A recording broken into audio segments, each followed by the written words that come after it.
يا مساء الفل. لو انت عندك حشرات بتعاني منها في البيت غريبة مش عارفة بتروحلك منين، ومهما تمسحي بتلاقيها تاني، نمل بقى، هاموش، حتى اللي بيطير اي حاجة. تعالي اقولك ايه المنتج اللي انا اكتشفته، وبجد مش هتلاقي حشرة في البيت يا جماعة. بس ركزي معايا في الفيديو لان المنتج ده ليه تحذيرات في الاستخدام، لانه منتج قوي جدا ومنتج يعتبر سام. تمام يا جماعة؟ يعني خدوا بالكم من الكلام في الفيديو كله، كملوا الفيديو للاخر. المنتج معايا اسمه دايزنون، وهو 60% مركز. حلو الكلام.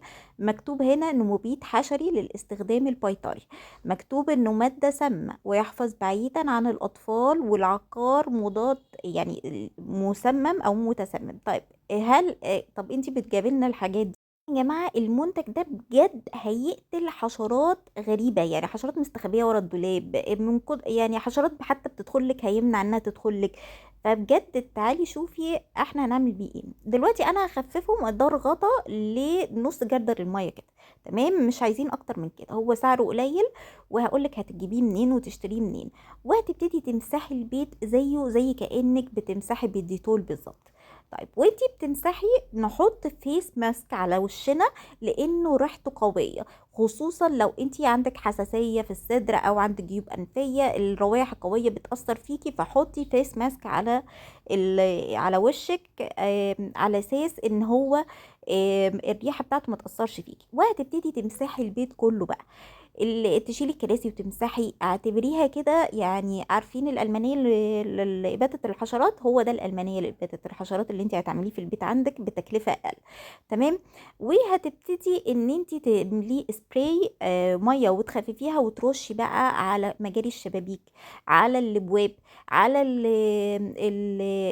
ورا الدواليب، ورا السراير، في الاماكن الزخنوقه دي كده اللي انت مش عارفه توصليها.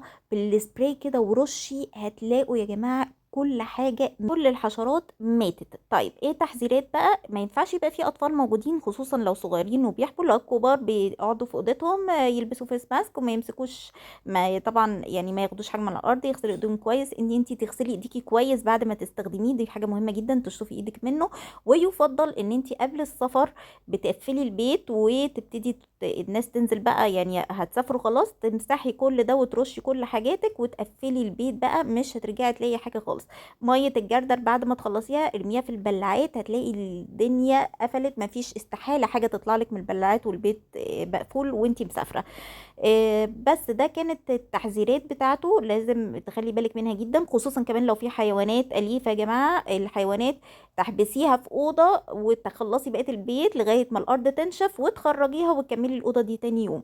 كان المنتج اللي هيقضي فعلا على اي حشرة في البيت. لو عجبك الفيديو ما تنسيش اللايك والكومنت والشير الجميل بتاعك، والسبسكرايب والفولو لو بتتابعيني من على الفيسبوك. واشوفكم فيديو تاني ونصيحة جديدة. باي باي.